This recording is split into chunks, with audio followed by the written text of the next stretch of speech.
You remember how devastated I was when Walsh signed with the Warriors years ago? Yeah. You go. I can't believe Reece let him go. Because I had followed how this guy plays from the age of 16. Yeah, I knew he was a special talent, and I'm so glad we brought him back. Like, I'm so glad. in the circumstances that had place. Yeah, I was so glad you guys got him back as well. Here's the other thing I'll say. There's a million other players I could name who had unbelievable stories, but Reece Walsh, you know what I'm sick of, bro? I'm sick of everyone trying to compare. And let me just be honest. The Canberra Raiders game versus Brisbane Broncos is the best NRL game that's ever been played. Yep. Let's just. I'm happy to go out and say that. Yep. Reece Walsh in the grand final is the best individual performance of any grand final ever in the human history of grand finals. Yeah, I agree. Reece Walsh was on another planet. Yeah, he was. That try, if you count all the points he either contributed to live. or held back, unbelievable. The amount of points he saved, bro. Reece Walsh v Melbourne is 30 to whatever Melbourne he came scored. to Paps and was like, yeah, what are you doing? That was the easiest. Yeah, You shouldn't the way he was so quick to he come had out. he had to play. He had to play out. There was right. a gap. Yeah, and there was a gap in the center of the field. Ran through that, and right in the middle of it was Pappenhausen. Pappenhausen waiting for him. He starts running at the 40-meter line, bro. Yes. Yeah. Bro, I just looked. I remember looking at him thinking, why is this bloke sprinting? Yeah. And he just literally ran as hard as he possibly could at him. It was just people forget, bro, how tough this guy is. Nah, he's a They beast. give him so much crap, bro, because he's injured or whatever half the time when he gets up from a tackle.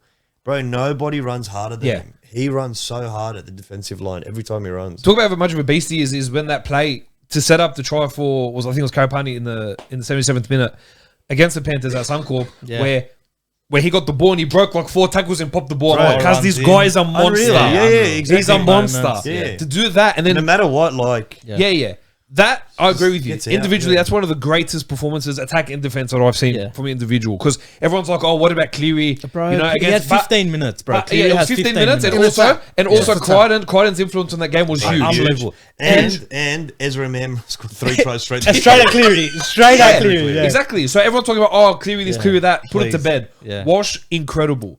Yeah, absolutely his incredible. His daughter can paint his nails for all like. Especially our friend Peter. But can I ask? Can I ask? So you guys watched him in the first week of the finals against the Raiders. Yep. It was, I think it was 2 40-20s, 3 tries. He scored a try. 2 tries. Yeah. Was that a more dominant performance in than 7 the grand minutes? final? I think it was. I think with the circumstances that you guys were down by 16. I think it was. I don't think he saved as many. He didn't save any. But but that all had to come off attack, and that was 20 minutes. Yeah. That was 20 minutes. That was similar to the Nathan Cleary thing. Yeah, it was 20 good minutes after he gets sent off. He come back on. That was grand the 20 final. best minutes of footy I've ever seen from any player. Agreed. That the grand final was an 80-minute perfection. Not one mistake. Unbelievable. He wasn't dropping high balls either. Nothing. If you watched our game against the Cowboys late in the season, where it was like 50 points to 40, mate, every second bomb, knock on under pressure, whatever. Anytime the ball went up from Melbourne, they would chase well, and he would come down with it safely every time. Like, he just played pretty much the perfect game and then did extra on top. Bro, last year, Reynolds got injured in one of the games, and I watched Walsh go into halfback, and I said, I actually think he'll end up. We're getting Pezza, and we've got Mam anyway, so he'll never need to move into the halves. So you reckon he's going to end up 5'8"? He could be I think the bloke's a half, bro. When he slows down, he's a half. Pezza? Walsh. I think Walsh. Walsh. Yeah. So even when he slows down his play, so when he got injured this year, he actually played better because he slowed it down. And he was able to just. Sometimes it's almost like his body was too fast for his mind. Yeah. It just wasn't aligned at times. Like, he would run too quick and pass it, and there'd be so many forward passes, errors, balls over the top. Whereas when he picked up that PCL injury, it's like he got his timing a bit more right. Like, he slowed down that just tiny bit. Yeah. But then by the end of the season, it was his team. With Reynolds out, it became his team.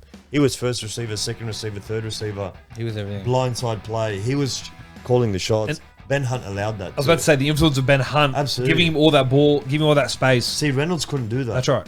Reynolds plays more within a box, right? Hunt plays what's in front of him. Yeah. Better than most halfbacks, other than Moses. Yep. Right?